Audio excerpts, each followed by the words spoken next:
बुद्ध चित्तको रुख बुद्ध चित्तमाला फलेको हेर्नुहोस्।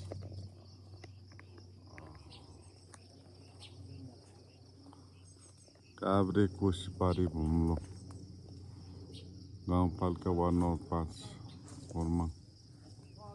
गुड मर्निङ है। ल बिहान बिहान बुद्ध चित्तमाला टिप्दैछन् हाम्रो दाई रामचन्द्र दाई र अर्को भाइले।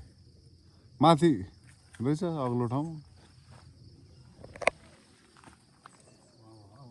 बुद्ध चित्तमाला, मालालाई के भन्छ इङ्ग्लिसमा? बुद्ध चित्त बुद्धिस्ट प्रेयर माला फर फ्रम दिस नट्स।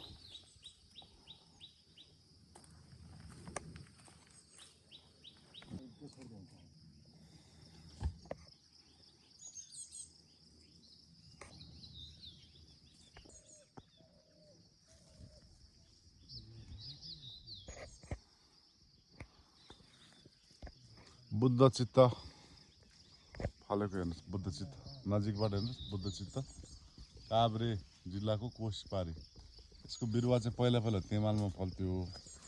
त्यो चाइनामा बौद्ध धर्म मान्नेहरूले, चाइना लगायत विश्वका बौद्ध धर्म मान्ने मुलुकहरूले यो माला चाहिँ गनेर त्यो माला उनेर सुङ गरेर मन्त्रद्वारा शुद्ध पारिन्छ। अनि बुद्ध चित्त nature wonders Buddha Chitta Mala from Nepal Buddhist believer in Buddha Chitta. Nepal is birth place of Lord Buddha. Buddha Chitta called Buddha Chitta Mala. Kavre district Bagmati province Nepal. These all are Buddha Chitta. कति कति भयो? एक पाथी भयो भाइ? कति एमएम रहेछ दाइ? कति एमएम को छ? 10-12 त होला। 10 को त होला दाइ। 10 एमएम को त होला। बुद्ध चित्त माला। प्लिज सब्सक्राइब युट्युब च्यानल भाइ भन्नुहोस् त। युट्युब च्यानल सब्सक्राइब गरिदिनुहोस् भन्नु। युट्युब च्यानल चाहिँ सब्स्क्राइब गरिदिनु होला है सबैले।